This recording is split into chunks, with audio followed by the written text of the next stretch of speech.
கரூர் சம்பவம் பார்த்துருப்பீங்க. ஒரு கட்சியோட கூட்டத்தில் 41 பேர் உயிரிழந்தது. நேத்திக்கு நீதிமன்றங்கள் வந்து கடுமையான கண்டனத்தை தெரிவிச்சிருந்தாங்க அந்த கட்சிக்கு.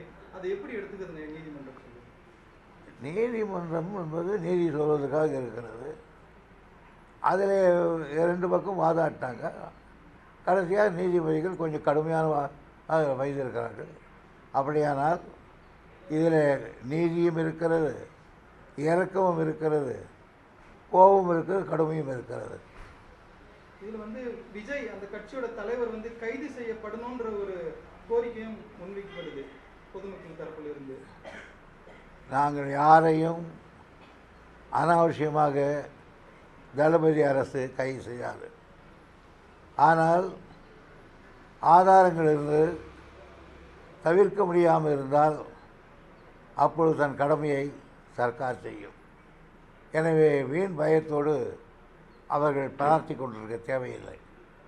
இதில் வந்து விஜயோட வாகனத்தை வந்து பறிமுதல் செய்யவும் நீதிமன்றம் சொல்லியிருக்குது. அது எப்படி எடுத்துக்கிறதுங்க? அவங்களோட வாகனம் ஏன் கேள்வியும் கேட்டிருக்காங்க தமிழக அரசு, அன்னைக்கே ஏன் அந்த வாகனத்தை பறிமுதல் பண்ணல, வழக்கு பதிவு பண்ணலன்னு சொல்லிட்டு. அது தொடர்பான புலனாய்வுகளை அங்கே அதிகமாக நடத்தி கொண்டிருக்கிறார்கள். அதுக்கு முதல்வர் அவர்கள் அதுக்கு வேண்டி எப்பொழுது வேண்டுமோ அப்போ நடவடிக்கை எடுப்பார். கரூர் இஷ்யூ இருக்கு இல்லையா, நிறைய பேர் கூடி ஒரே இடத்துல 41 பேர் இறந்துட்டாங்கல்ல. இந்த சம்பவத்திலிருந்து எல்லா கட்சியுமே கற்றுக்க வேண்டியது என்னன்றது ஒரு சீனியர் பொலிட்டிஷியன் என்ன நினைக்கிறீங்க? பொதுவாக எல்லா கட்சிகளும் அவர்களுக்கு எவ்வளவு கூட்டம் வரும் என்பது அவர்களுக்கு தெரியும். அந்த அந்த அளவுக்கு நாம் பேசுகிற இடம் அல்லது நிகழ்ச்சி நடத்துகிற இடம் போதுமானதா என்று அவர்கள் சொல்ல வேண்டும். ஆகையினால்தான் அதையும் சொல்லுகிறார்கள், இவ்வளோ கூட்டம் வருவதை எங்கேயாவது மைதானத்தை வைத்திருக்கலாம்.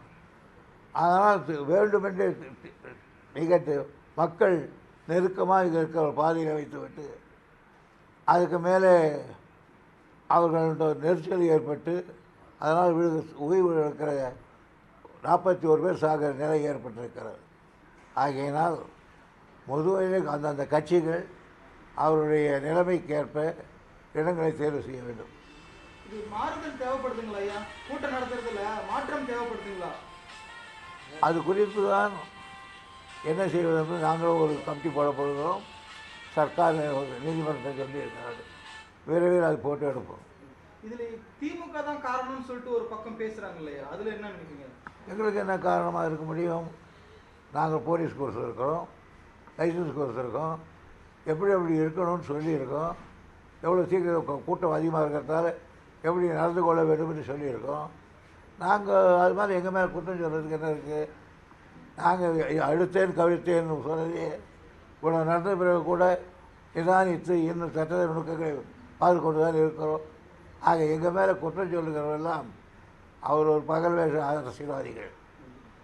ஏன்னா இந்த புதுசாக வந்த கட்சியை முடக்கிறதுக்காக தான் திமுக அதை செய்யுதுன்றது அந்த கட்சி சார்பாக வைக்கப்படுற குற்றச்சாட்டுங்க.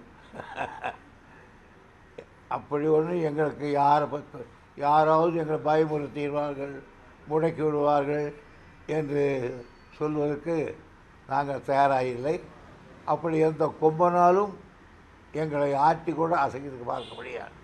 காரணம், இது எதிர்ப்பிலே வளர்ந்த ஒரு இயக்கம்.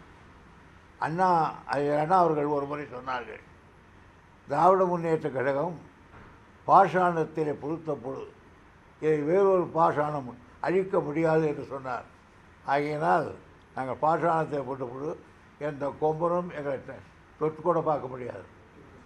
இந்த சம்பவம் வரும் தேர்தலில் அந்த புதிய கட்சிக்கு பாதிப்பு ஏற்படுத்துமா இல்லை திமுகவுக்கு பாதிப்பு ஏற்படுத்துமா? அது என்னங்க, நானும் எங்களுக்கு யார் எந்த வேஷம் போட்டாலும், யார் எந்த அணியில் சேர்ந்தாலும் எங்களுக்கு கவலை இல்லை. we will come out with flying color. நாங்கள் வெற்றி பெற்று புகழ்ச்சியாக வருவோம். அதனால் அந்த கட்சியில் பற்றி சொல்வதற்கு நான் தயாராக இல்லை. ஏன்னா இதில் பிஜேபி நடவடிக்கை நீங்கள் கவனிச்சிருப்பீங்க. இந்த கரூர் சம்பவத்துக்கு அப்புறம் குழு அமைக்கிறாங்க, எம்பி குழுக்கள் வருது, அவங்க கொடுக்குற ப்ரெஸ் மீட் எல்லாம் பார்த்துருப்பீங்க. ஒருவேளை பிஜேபி இதில் ஆதாயம் தேட பார்க்குதுங்களா? அதே தான், அவருக்கு ஏதாவது ஒரு ஒண்டிக்கிறதுக்கு ஒரு இடம் வேணும், ஒரு தாங்கிறதுக்கு ஒரு கம்பியை பிடிக்கணும்னு பார்க்குறாங்க. அதனால் யாருக்கு என்ன பண்ணாலும் ஓடி பார்ப்பாங்க பிஜேபி. இந்த புது கட்சி பிஜேபியோட நடவடிக்கை பணிஞ்சு அந்த கட்சி பிஜேபி கூட்டணிக்கு போக வாய்ப்பு இருக்குங்க உங்களுக்கு? Anything may happen any time. ட்ரெண்டை ஃப்ரெண்ட் ஆக்கிக்கோங்க. தந்தி டிவியின் சப்ஸ்கிரைபர்ஸ் அண்ட் ஃபாலோவர்ஸ் குடும்பத்தில் நீங்களும் இணையுங்க.